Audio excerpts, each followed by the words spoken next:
बहुत ही इंपॉर्टेंट आएगा। ये ऑप्टिकल आइसोमेरिज्म का टॉपिक बहुत ही ज्यादा ब्रॉड टॉपिक है, इसकी बहुत ज्यादा डिटेल में हम जा नहीं सकते। हम सिर्फ स्टडी करते हैं आपके लेवल के लिए, अगर बहुत ज्यादा डीप चले गए तो आप ज्यादा कंफ्यूज हो जाएंगे, काफी बातें इसमें, ठीक है। फिलहाल हम सरफेस बातें करते हैं ताकि जो आपका काम है वो पूरा हो जाए। ऑप्टिकल आइसोमर्स किसे कहते हैं? बुक में प्रॉपर अरेंजमेंट नहीं है, हम सीक्वेंस में डिफाइन भी कर लेते हैं, एक्सप्लेन भी कर लेते हैं। सबसे पहले अगर आपको कोई कहे व्हाट इज ऑप्टिकल आइसोमेरिज्म या व्हाट आर ऑप्टिकल आइसोमर्स, हमने कहा था ये स्टीरियो आइसोमेरिज्म की टाइप है, तो दो या दो से ज्यादा कंपाउंड जिनका मॉलिक्यूलर फार्मूला सेम हो, जिनका स्ट्रक्चर भी सेम हो, लेकिन जिन कंपाउंड की ऑप्टिकल एक्टिविटी चेंज हो, या जो कंपाउंड ऑप्टिकल एक्टिविटी शो करें उसको कहते हैं क्या? Optical isomer. Those compound which have similar molecular formula and structure but it shows optical activity, ये क्या शो करेगा? Optical activity. जो टर्म आ रहा है और जो आपको समझ नहीं आ रहा वो आगे एक्सप्लेन हो जाएगा। वो कंपाउंड जो ऑप्टिकल एक्टिविटी शो करेंगे उसको बोलेंगे ऑप्टिकल आइसोमर, या वो कंपाउंड जिनका मॉलिक्यूलर फार्मूला सेम हो, जिनका स्ट्रक्चर भी सेम हो, लेकिन जिनका बिहेवियर डिफरेंट हो। क्या डिफरेंट हो? बिहेवियर टुवर्ड्स लाइट डिफरेंट हो। लाइट आ रही है, इस कंपाउंड का एक बिहेवियर है, उसी कंपाउंड का दूसरा आइसोमर है, उसका बिहेवियर लाइट के साथ अलग है। जो डिफरेंट ऑप्टिकल बिहेवियर शो करे, जो डिफरेंट लाइट की तरफ बिहेवियर शो करे, ऐसे कंपाउंड को बोला जाता है ऑप्टिकल आइसोमर्स। अब ये बिहेवियर क्या है बाद में पता लगेगा, फिलहाल आपको बताना चाहिए कि व्हाट इज ऑप्टिकल आइसोमर। वो कंपाउंड जिनका मॉलिक्यूलर फार्मूला सेम, जिनका स्ट्रक्चर सेम, लेकिन जिनका बिहेवियर टुवर्ड्स लाइट डिफरेंट हो। मैंने खास नाम लिखा हुआ है, प्लेन पोलराइज्ड लाइट। वो क्या है वो यहां पर एक्सप्लेन हो जाएगा। फिलहाल आपको बताना चाहिए कि जो लाइट की तरफ बिहेवियर डिफरेंट शो करे उसको कहते हैं ऑप्टिकल आइसोमर, और फिनोमेना को बोला जाएगा ऑप्टिकल आइसोमेरिज्म, ठीक है। तो ये दो डेफिनेशन है।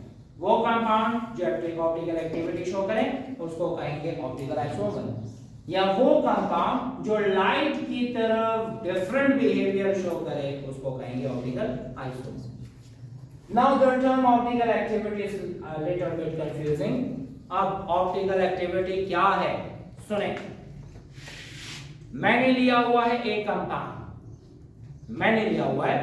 कंपाउंड, फॉर एग्जाम्पल वो ऑप्टिकल आइसोमर है। मैंने ली है एक लाइट, दानिया ये लाइट है, कौन सी लाइट है? Plane polarised light. Plane polarised light आती है, इस कंपाउंड को टकराती है। जब इस कंपाउंड को टकराएगी, ये लाइट क्लॉकवाइज डायरेक्शन में रोटेट हो जाए या एंटी क्लॉकवाइज डायरेक्शन में रोटेट हो जाए, तो ये बिहेवियर इस कंपाउंड का है। ये बिहेवियर किसका है? कंपाउंड का। तो ये बिहेवियर शो करने वाले कंपाउंड को ऑप्टिकल आइसोमर कहेंगे, ठीक है। और इस बिहेवियर को ऑप्टिकल एक्टिविटी कहेंगे। The ability of a compound to rotate the plane polarized light in clockwise direction or in anti-clockwise direction. This ability of a compound is called as optical activity. मैंने कहा ना optical isomer वो कहलाएगा जिसका light की तरफ behaviour different होगा। ये लाइट आ रही है, एक ने रोटेट किया क्लॉकवाइज, दूसरे ने रोटेट किया एंटी क्लॉकवाइज, तो एक ही कंपाउंड है, दो आइसोमर है, लेकिन रोटेशन डिफरेंट है। तो मुख्तलिफ लाइट की तरफ बिहेवियर शो करने वाले कंपाउंड को ऑप्टिकल आइसोमर कहते हैं। So what is optical activity? It is the ability of a compound. ये एक कंपाउंड की एबिलिटी है कि वो प्लेन पोलराइज्ड लाइट को रोटेट करेगा क्लॉकवाइज डायरेक्शन में या एंटी क्लॉकवाइज डायरेक्शन में। क्यों रोटेट करेगा, कैसे रोटेट करेगा, और ऐसे कंपाउंड में क्या प्रॉपर्टी है वो बाद में पता लगेगा, लेकिन फिलहाल आपको डेफिनेशन समझनी है। What is optical activity? Compound rotate करेगा क्लॉकवाइज में या एंटी क्लॉकवाइज में, इस एबिलिटी को बोलते हैं ऑप्टिकल एक्टिविटी। ठीक है, अब दो कैटेगरीज हैं, एक वो है जो क्लॉकवाइज रोटेट करेगा जिसको हम कहते हैं डेक्स्ट्रो रोटेटरी, और एक कंपाउंड ऐसा है जो उसको रोटेट करता है एंटी क्लॉकवाइज डायरेक्शन में, तो उसे कहेंगे लीवो रोटेटरी। ठीक है, so if a compound rotate a plane polarised light in right or in clockwise direction, so that will be called as dextro-rotatory, and that is represented by positive sign. Levo-rotatory का मतलब क्या है कि एक compound rotate करेगा plane polarised light को anti clockwise direction में, तो ऐसे कंपाउंड को कहेंगे लीवो-रोटेटरी। क्लियर? अब ऑप्टिकल आइसोमेरिज्म की डेफिनेशन में ऑप्टिकल एक्टिविटी आया, वो हमें पता लग गया। अब ऑप्टिकल एक्टिविटी की डेफिनेशन में प्लेन पोलराइज्ड लाइट आई, इसका हमें पता नहीं। अब प्लेन पोलराइज्ड लाइट है क्या, ये देख लेते हैं। प्लेन पोलराइज्ड लाइट क्या है? ये ऐसी लाइट है जो लेजर जैसी नजर आती है। एक्चुअली लेजर नहीं है, लेकिन हम उसको थोड़ी सी तशबीह दे सकते हैं कि लेजर अगर आप देखते हैं तो लेजर में सिर्फ एक कलर नजर आता है। इस व्हाइट में कितने कलर्स हैं? 7 colour. This is called as polychromatic light. Poly means many, chrome colour. ठीक है, मैनी कलर्स हैं इस लाइट में, लेकिन लेजर लाइट में हमें सिर्फ एक कलर नजर आता है, या होता है रेड, या होता है ब्लू, या होता है ग्रीन, कुछ भी हो सकता है। ठीक है, तशबीह दे रहे हैं, laser is not a plane polarised light. मैं सिर्फ बता रहा हूं, सिर्फ आपको समझा रहा हूं। लेजर लाइट अगर हम देखते हैं, या फिर ऐसे करते हैं, लाइट जैसे ही ऑन करते हैं पूरा कमरा रोशन हो जाता है। इसका मतलब ये है, ये पॉलीक्रोमेटिक लाइट भी है और ये डिस्पर्स हो गई ऑल पॉसिबल डायरेक्शन। ठीक है, लेकिन अगर इस कमरे में अंधेरा है और मैं लेजर लाइट ऑन करता हूं तो क्या पूरा कमरा रोशन हो जाएगा? नहीं, वो तो बिल्कुल स्ट्रेट जाएगा, मतलब वो एक डायरेक्शन में जा रहा है, स्प्रेड नहीं हो रहा, वाइब्रेशन हर डायरेक्शन में नहीं कर रहा। तो ये लाइट ऐसी ही होती है, प्लेन पोलराइज्ड लाइट, जिसमें एक किस्म का कलर होता है और जो एक ही प्लेन में मूव कर रही होती है, वाइब्रेटिंग इन सिंगल प्लेन। ऐसी लाइट को बोला जाता है प्लेन पोलराइज्ड लाइट। क्या है? That light which consist of single type of wavelength. मैंने सिंगल वेवलेंथ नहीं कहा, सिंगल टाइप बोला, क्योंकि आपको पता होगा वायलेट कलर 400 नैनोमीटर से लेकर 420 नैनोमीटर के दरमियान आ रही है, तो ये सिंगल वेवलेंथ नहीं है, सिंगल टाइप ऑफ वेवलेंथ है। वायलेट की वेवलेंथ कहां से कहां है? 400 टू 420, ये पूरा रेंज किसका है? वायलेट कलर का। तो मैंने कहा वो लाइट जिसमें एक किस्म की वेवलेंथ हो और जो एक प्लेन में वाइब्रेट कर रही हो, तो ऐसी लाइट को बोला जाता है प्लेन पोलराइज्ड लाइट। अब अगर आपको कोई कहे मेरे पास तो प्लेन पोलराइज्ड लाइट नहीं है, क्या मैं ऑर्डिनरी लाइट से प्लेन पोलराइज्ड लाइट बना सकता हूं? यस वी कैन, हम बना सकते हैं। कैसे बनाते हैं? मैंने दिया हुआ bulb, how can we convert an ordinary light into plane polarised light? ये स्टेप्स हैं। ये ऑर्डिनरी लाइट है और ये लाइट कौन सी लाइट है? Polychromatic light. पॉलीक्रोमेटिक का मतलब क्या है? मैनी कलर्स हैं। वैसे कितने होते हैं? 7 कलर्स होते हैं। ठीक है, ये ऑर्डिनरी लाइट है, पॉलीक्रोमेटिक लाइट है। This is vibrating in all possible direction. ये जो एरोस दिए गए हैं ना, ये एरोस क्या है? ये हर डायरेक्शन में वाइब्रेट होती है। ज्यादा डिटेल में बात करें ना तो ये सब में इलेक्ट्रिक फील्ड्स हैं। आपको पता है इलेक्ट्रोमैग्नेटिक रेडिएशन की अपनी मैग्नेटिक फील्ड भी होती है और अपनी इलेक्ट्रिक फील्ड भी होती है। जब एक लाइट आ रही होती है ऐसे ना, तो इसकी इलेक्ट्रिक फील्ड कौन की है? परपेंडिकुलर टू इट्स पाथ होती है नहीं? पढ़ा नहीं पढ़ा? ऐसे लाइट आ रही है, तो अगर आप इसको देखें तो आप बिल्कुल सीधा देखें ना, तो आपको ये मार्कर आते हुए नजर आएगा। तो हम कहते हैं ये जो आ रहा है, ये जो पॉइंट हमें नजर आ रहा है, ये मार्कर आ रहा है। क्या है? मार्कर। ठीक है, ये पेन ले लेते हैं, ज्यादा पॉइंटेड है, हम ऐसा कर लेते हैं, ये पेन की निब है, लाइट आ रही है ऐसे और ये आपको निब नजर आ रही है। ये निब को मैंने ऐसे डॉट से रिप्रेजेंट किया हुआ है। इस डॉट की या इस आने वाली लाइट की इलेक्ट्रिक फील्ड कहां है, परपेंडिकुलर टू इट्स पाथ। ऐसे भी परपेंडिकुलर हो सकता है, ऐसे भी परपेंडिकुलर हो सकता है, ऐसे भी हो सकता है, ऐसे भी हो सकता है। तो हर डायरेक्शन में वाइब्रेट करेगी इलेक्ट्रिक फील्ड। ठीक है, लाइट का पाथ ये, इलेक्ट्रिक फील्ड कहां, परपेंडिकुलर, ऐसे ऐसे ऐसे। ठीक है, तो मैंने बनाया हुआ है ये लाइट आ रही है तो ये परपेंडिकुलर टू इट्स पाथ, ऐसे इलेक्ट्रिक फील्ड, ऐसे इलेक्ट्रिक फील्ड, ऐसे इलेक्ट्रिक फील्ड। तो ये हर डायरेक्शन में इलेक्ट्रिक फील्ड वाइब्रेट कर रही है।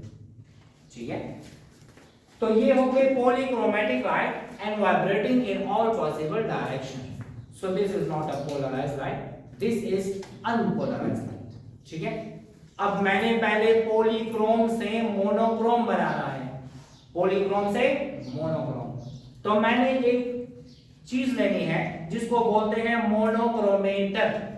मोनोक्रोमेटर क्या करता है, मोनोक्रोमेटर 7 कलर में से एक कलर को जाने देता है, बाकी कलर को रोक देता है। ठीक है, तो यहां पे क्या हुआ, जब इस ऑर्डिनरी लाइट को मोनोक्रोमेटर से पास किया, मोनोक्रोमेटर ने एक वेवलेंथ को या एक तरंग की वेवलेंथ को पास होने दिया, बाकियों को रोक दिया। इसके बाद आने वाली लाइट कौन सी है, वो है monochromatic light.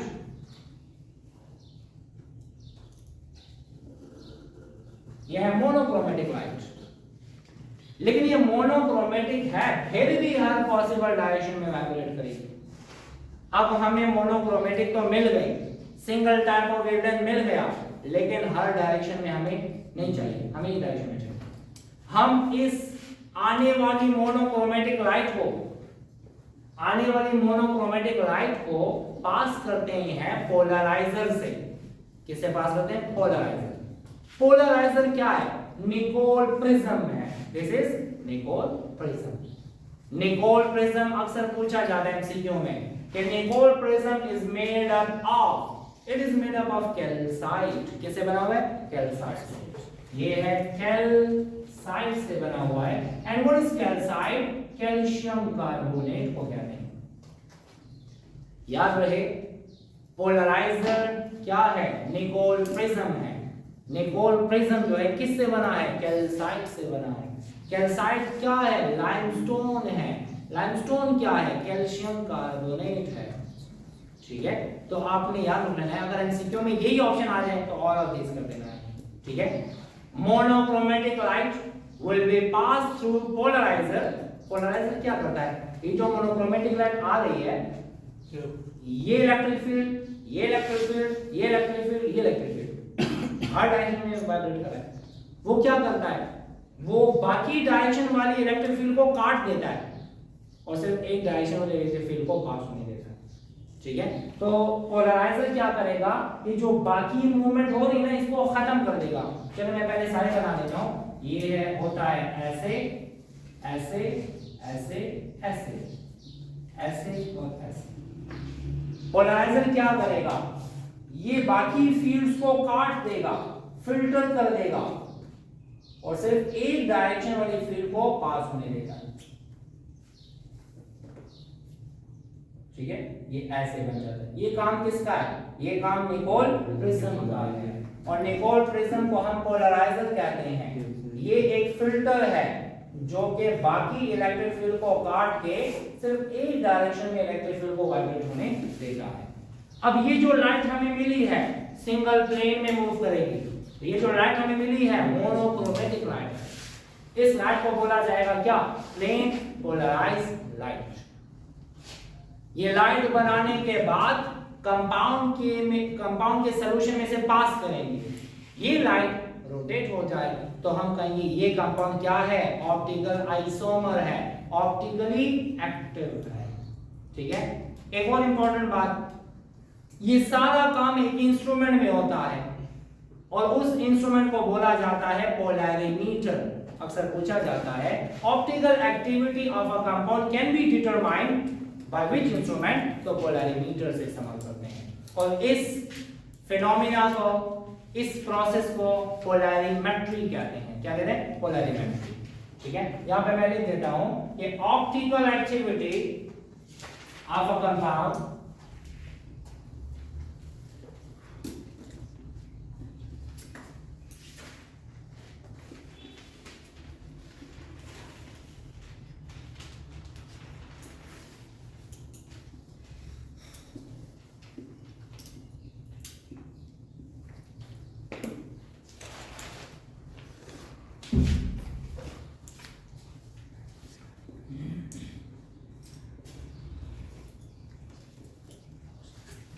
Optical activity of a compound can be determined by an instrument and that instrument is polarimeter.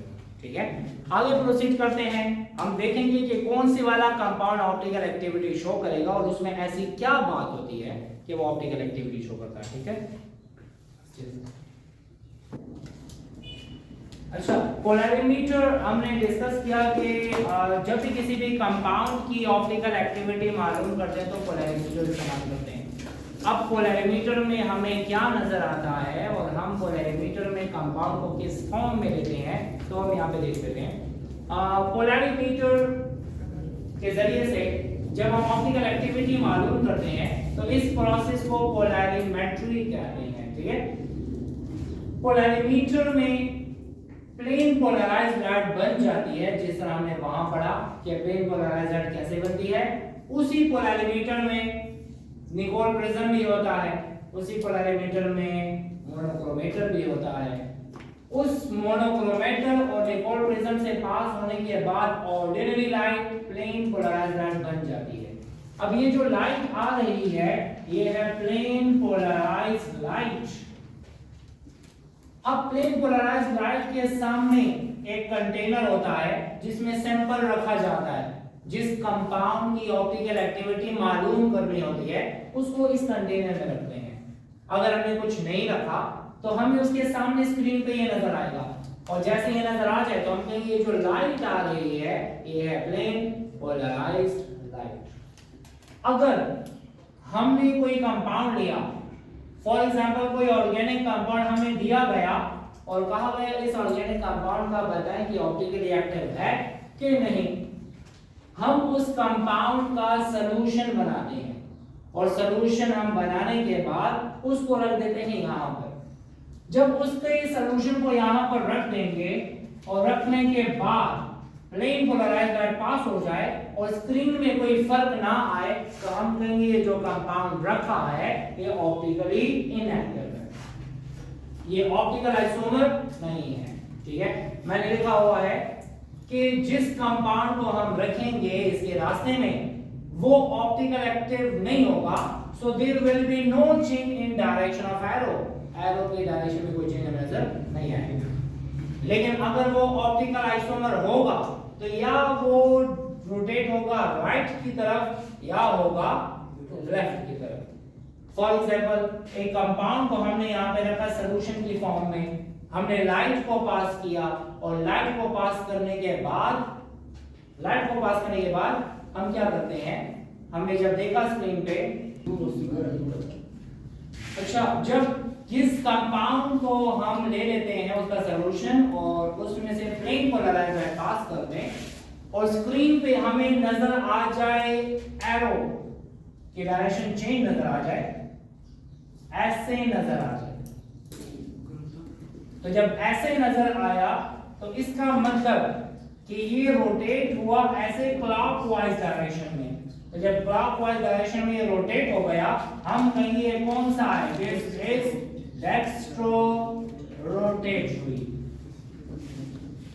ये डेक्स्ट्रो रोटेटरी है और इसको रिप्रेजेंट किया जाता है पॉजिटिव साइन से। लेकिन अगर किसी कंपाउंड को रख दें और वो एरो हमें ऐसे नजर ना आए, हमें एरो नजर आए ऐसे,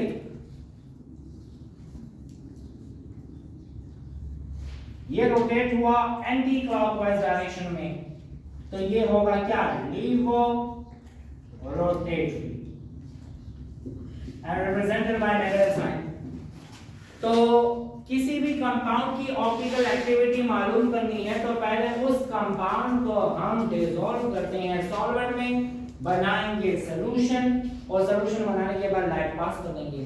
प्लेन पोलराइज्ड लाइट रोटेट हो गई क्लॉकवाइज में तो डेक्स्ट्रो होगा, एंटी क्लॉकवाइज में होगा तो लीवो होगा, नहीं रोटेट होगा तो मतलब ऑप्टिकली इनएक्टिव है। ठीक है, अच्छा, ये वही बातें जो मैंने बताई हैं। अब क्वेश्चन अराइज होता है हमें कैसे पता लगेगा कि कंपाउंड ऑप्टिकली एक्टिव है या ऑप्टिकली इनएक्टिव है। तो याद रहे हर वो कंपाउंड, मेजॉरिटी की बात करें, कुछ हैं एक्सेप्शंस, उसकी बात नहीं कर रहा। हर वो कंपाउंड जिसमें कायरल सेंटर होगा वो कंपाउंड ऑप्टिकली एक्टिव होगा। तो अब हम देखना चाहते हैं व्हाट इज कायरल सेंटर। हम किसी भी कंपाउंड को देखें और अगर उस कंपाउंड में कायरल सेंटर होगा तो वो कंपाउंड होगा ऑप्टिकली एक्टिव, ठीक है। Now we have to move towards chiral centre. What is chiral centre? हम डिस्कस करते हैं carbon based chiral centre, because we are talking about organic compound and organic compound में कार्बन के बारे में डिस्कस करेंगे। इस कार्बन को देखें, ये कार्बन जो है ये कार्बन के साथ 4 मुख्तलिफ ग्रुप्स अटैच हैं। जब कार्बन के साथ 4 मुख्तलिफ ग्रुप अटैच हो जाएं, ऐसे कार्बन को बोलेंगे कायरल कार्बन, या ऐसे कार्बन को बोलेंगे एसिमेट्रिक कार्बन, या ऐसे सेंटर को बोलेंगे स्टीरियोजेनिक सेंटर, ठीक है। तो याद रहे इसका नाम क्या है। When carbon atom is attached to 4 different groups, 4 अलग-अलग ग्रुप के साथ अटैच हो, उस कार्बन को बोलेंगे स्टीरियोजेनिक सेंटर, कायरल सेंटर या asymmetric centre. What is asymmetric? जिसमें प्लेन ऑफ सिमेट्री ना हो। प्लेन ऑफ सिमेट्री किसे कहते हैं? इसको दरमियान से हाफ करें, 2 इक्वल पार्ट्स में डिवाइड नहीं होगा, इसे बोलते हैं क्या? एसिमेट्रिक। अगर 2 इक्वल पार्ट में डिवाइड हो जाए तो वो होगा सिमेट्रिक, और सिमेट्रिक कंपाउंड ऑप्टिकली एक्टिव नहीं होते, ठीक है। तो अगर किसी कंपाउंड में आपको नजर आ गया कि carbon is attached to 4 different group, so that will be called as chiral center, and that chiral center is represented by asterisk sign। इसके ऊपर हम ये लगाते हैं स्टार, स्टाइल लगाते हैं, ठीक है। और ये वाला कंपाउंड प्लेन पोलराइज्ड डायरेक्ट को रोटेट करेगा, या क्लॉकवाइज डायरेक्शन में या एंटी क्लॉकवाइज डायरेक्शन। याद रहे किसी भी कंपाउंड को देख के हम रूल अप्लाई करते हैं, और उस रूल का नाम है फिशर प्रोजेक्शन। फिशर ने कुछ रूल्स दिए कि हम कंपाउंड को देख के कैसे बताएंगे कि वो डेक्स्ट्रो रोटेटरी है या लीवो रोटेटरी है। तो ये आपका काम नहीं है, आपने सिर्फ ये लैक्टिक एसिड को देख के बता देना। लैक्टिक एसिड ये डेक्स्ट्रो है और ये लीवो है, कैसे है आपका काम नहीं है, ये हाई लेवल पे आता है। मैंने आपको कहा रूल्स हैं जिसको बोला जाता है फिशर प्रोजेक्शन। एमिल फिशर ने ये रूल्स दिए और उसके मुताबिक कुछ रूल ऐसे थे कि कार्बन चेन को स्ट्रेट वर्टिकली लिख देना है, इसके बाद जो रह जाएंगे एक को लेफ्ट दूसरे को राइट पे लगा देना है, फिर उसी को पोजीशन चेंज करके दूसरी जगह पे लगा देना है। ये रूल्स हैं, अच्छा इसके साथ काम नहीं है, ठीक है। अब हम यहाँ पे आते हैं। This compound is named as lactic acid. इसका नाम क्या है? Lactic acid. और ये मौजूद होता है मिल्क में मौजूद होता है। लैक्टिक एसिड में कार्बन के साथ 4 मुख्तलिफ ग्रुप हैं। एक और बात कर लेंगे, इसका आईयूपैक नेम भी है। इसका आईयूपैक नेम क्या है? Select the longest continuous chain. Numbering वहां से करेंगे जहां से कार्बोक्सिल ग्रुप होगा 1 2 3। इसका नाम है 2 हाइड्रोक्सी प्रोपेनोइक एसिड। इसका नाम है 2 हाइड्रोक्सी प्रोपेनोइक एसिड। याद रहे अगर एमसीक्यू में लैक्टिक एसिड ना दिया जाए तो ये दिया जाएगा 2 hydroxy propanoic acid. 2 hydroxy propanoic acid. कहा गया है कि ये वाला रोटेट करता है ऐसे और ये वाला रोटेट करता है ऐसे, तो इसका मतलब ये हुआ डेक्स्ट्रो रोटेटरी और ये हुआ लीवो रोटेटरी। क्यों, कैसे, जरूरत नहीं, ठीक है। इन दोनों का मॉलिक्यूलर फार्मूला सेम, इन दोनों का स्ट्रक्चर सेम, लेकिन अरेंजमेंट ऑफ एटम और ग्रुप ऑफ एटम डिफरेंट है।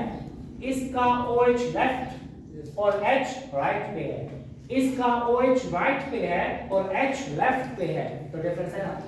तो एटम की पोजीशन चेंज है 3 डायमेंशनल स्पेस में।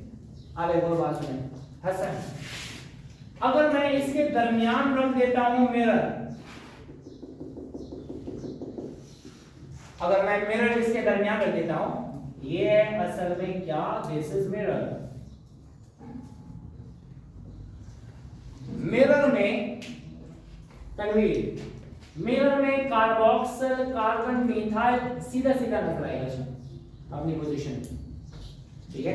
अब देखें ना, अगर मिरर में मैं ऐसा खड़ा हो जाऊंगा, ये साइड में मिरर है और मैं ऐसे खड़ा हूं, मेरी आंखों को छोड़ देते हैं, नाक अपनी जगह पे नजर आएगा, ठीक है, मुंह अपनी जगह पे नजर आएगा, बाकी बॉडी अपनी जगह पे नजर आएगी, लेकिन ये वाली आंख करीब नजर आएगी और ये वाली आंख दूर नजर आएगी, या ये हाथ करीब नजर आएगा शीशे में और ये वाला हाथ दूर नजर आएगा। इसी तरह मेन जो चेन है वो बिल्कुल स्ट्रेट अपनी जगह पे नजर आएगा, लेकिन ये मिरर के करीब है तो ये करीब नजर आएगा, ये वाला मिरर से दूर है तो ये दूर नजर आएगा।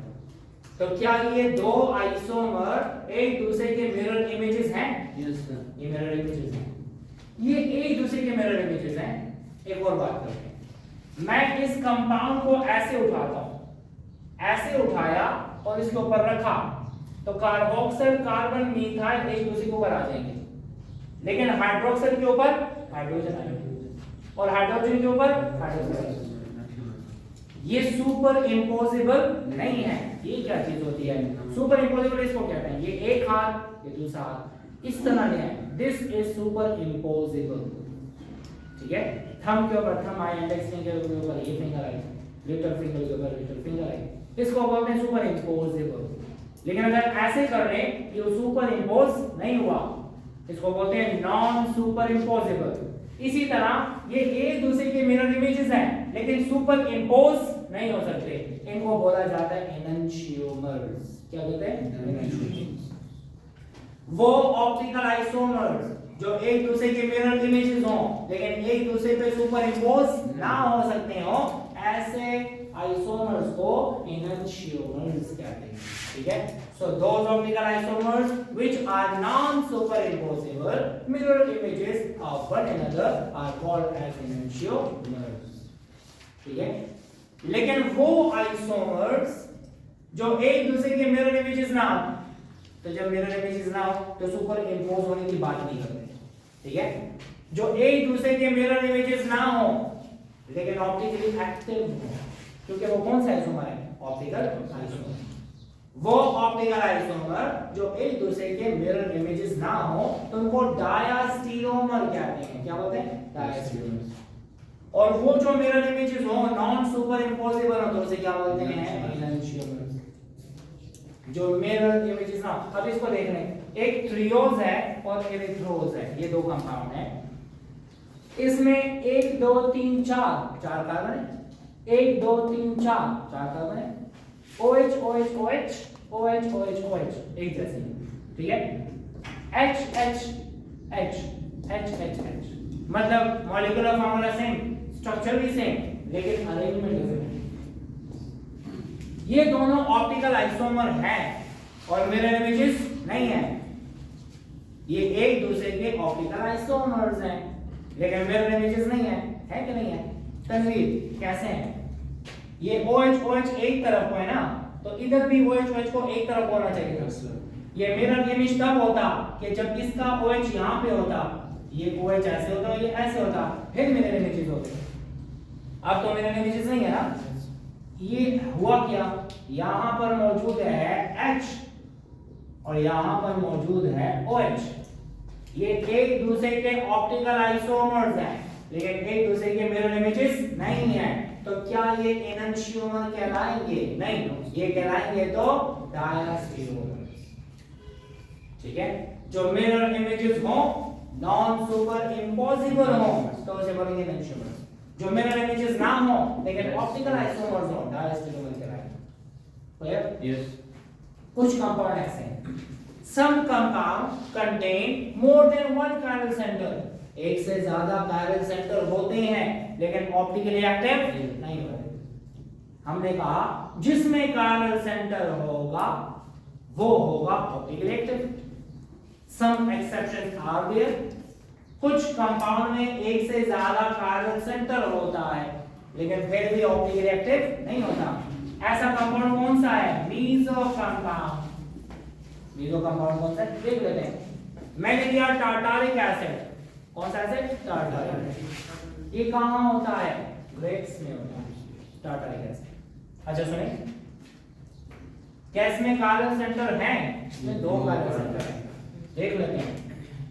अब्दुल्ला, इस कार्बन को देखो, इसके साथ एक OH, H, COOH और ये पूरा ग्रुप, तो मतलब इसके साथ 4 मुख्तलिफ ग्रुप अटैच है।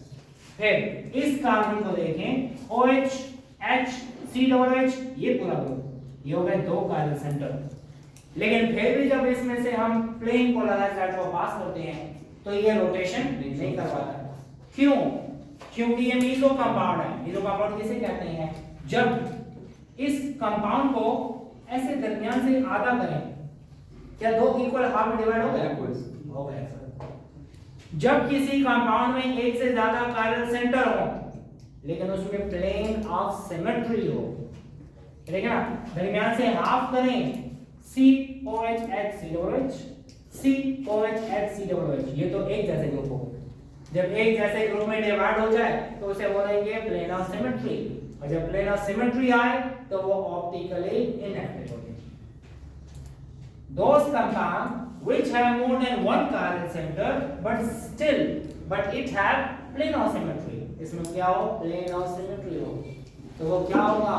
ऑप्टिकली इनएक्टिव होगा। पर ऐसे कंपाउंड को क्या कहते हैं? Meso compound.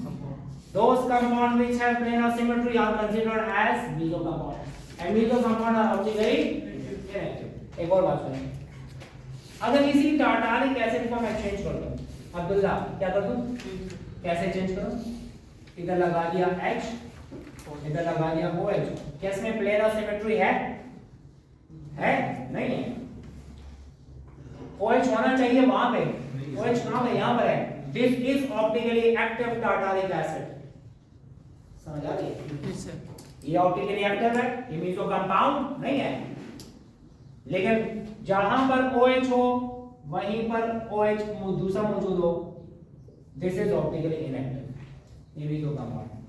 टार्टारिक एसिड में कुछ ऐसे होते हैं कि जो ऑप्टिकली एक्टिव होते हैं, कुछ ऐसे होते हैं ऑप्टिकली इनएक्टिव होते हैं। जो इनएक्टिव है तो वो मीसो कंपाउंड है, क्योंकि उसमें क्या होता है? प्लेन ऑफ सिमेट्री होता है। क्लियर हो गया? अच्छा, ये कुछ एमसीक्यूज के पॉइंट आते हैं, वैसे तो आपको कॉमन सेंस का पता होना चाहिए कि क्या है मीसो कंपाउंड और क्या है नेचर मीसो कंपाउंड की। अब आते हैं रेसिमिक मिक्सचर की तरफ। What is racemic mixture? ध्यान यार, मैंने ऐसा किया कि लैक्टिक एसिड ले लिया, क्या लिया?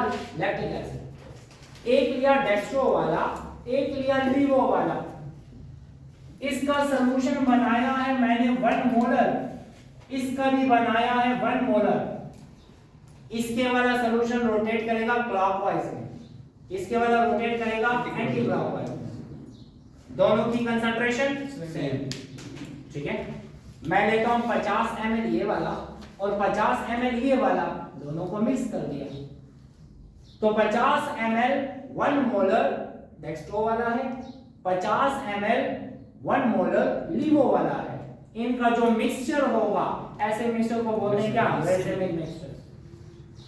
अब 50 ml 1 molar dextro, 50 ml 1 molar levo, दोनों के इफेक्ट कैंसल, तो as a result racemic mixture will be optically inactive. What is racemic mixture? An equimolar mixture. Equimolar मतलब जिसकी कंसंट्रेशन सेम हो। Equimolar mixture of dextro and levorotatory isomer is called as racemic mixture, and this process is called as racemization. क्या है? Racemization. और याद रहे, racemic mixture optically inactive, meso compound optically inactive, diastereomer optically active, enantiomers optically active. So this is about optical activity. एक और बात बताता हूं, सुने। एक शॉर्टकट है, एक फार्मूला है। नंबर ऑफ आइसोमर्स को मालूम करने के मुख्तलिफ फार्मूलाज हैं, लेकिन उनकी लिमिटेशन भी बहुत है। बड़े बड़े फार्मूलाज हैं और वो अप्लाई होता है 3 मॉलिक्यूल पे या 4 मॉलिक्यूल पे। तो इससे अच्छा ये है कि हर मॉलिक्यूल का आप याद ही नहीं करते कि इसके 4 आइसोमर, इसके 5, इसके 6, बस बात खत्म। फार्मूला याद करने की जरूरत नहीं है, ठीक है। इवन नंबर के लिए अलग है, ऑड नंबर के लिए अलग है, टर्मिनल्स अलग हैं, डिफरेंट है, ठीक है ना। इसके टर्मिनल सेम है तो इसके लिए अलग फार्मूला होगा। अगर टर्मिनल डिफरेंट है अलग फार्मूला होगा। तो ये फार्मूलाज बहुत ज्यादा है, लेकिन ऐसे एमसीक्यू कभी भी नहीं आते, सिंपल सिंपल आते हैं।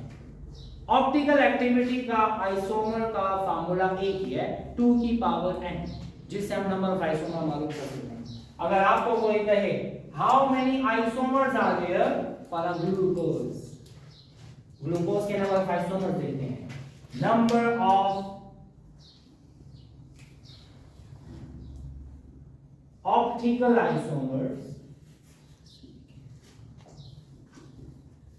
कितने हैं मालूम करते हैं 2 की पावर n से, 2 पावर n से। ग्लूकोज का फार्मूला क्या है, C6H12O6। स्ट्रक्चर बना देते हैं, स्ट्रक्चर कैसे है, ये है C2, 3, 4, 5, 6, double bond OH, OH, H, OH, H, H, OH, ऐसे।